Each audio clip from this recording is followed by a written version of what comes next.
My experience is that I could fold a piece of paper and project my chi at it and move it.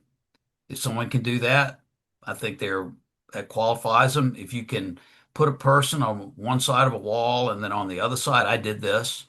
I had a person, a female, get on one side of a wall, and I got on the other side, and I had a person stand in the doorway so you could see both sides. And then I made sure that this person did not know when I was going to project my chi, but the observer was watching. And I projected my chi through the wall. And as soon as I did, this woman on the other side goes, I felt it. I can feel it.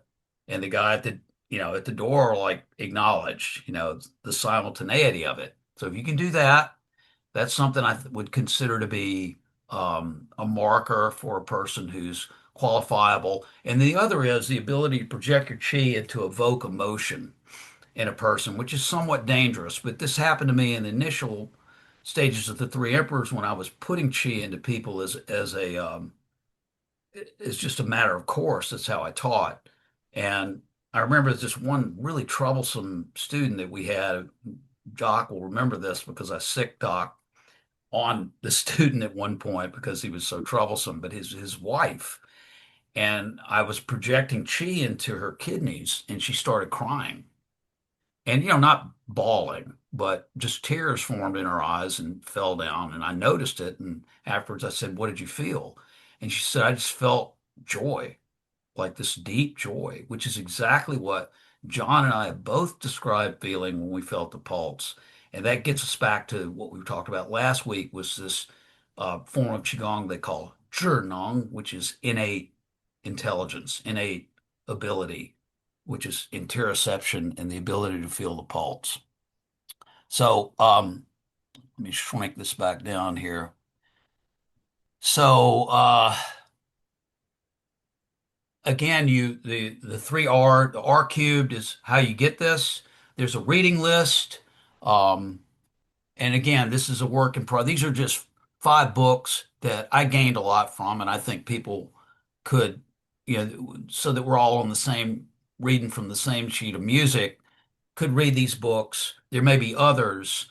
And once they read these books, they'll have a richer way to communicate to people and be able to see people embedded within larger systems, so that they'll have better empathy for who they're dealing with.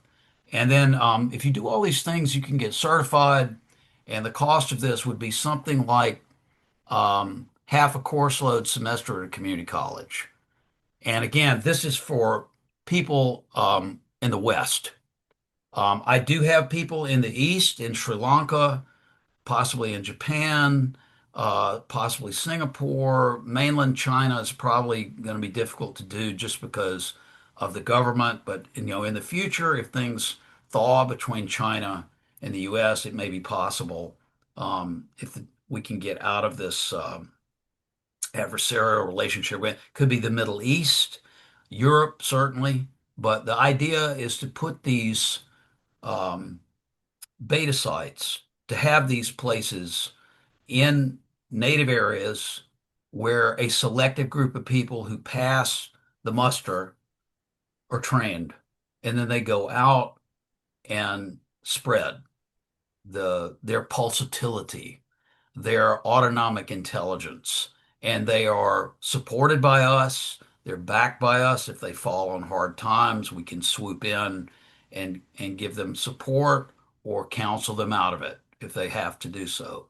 Um, but that's the grand scheme of how we plan to deal with the sick chi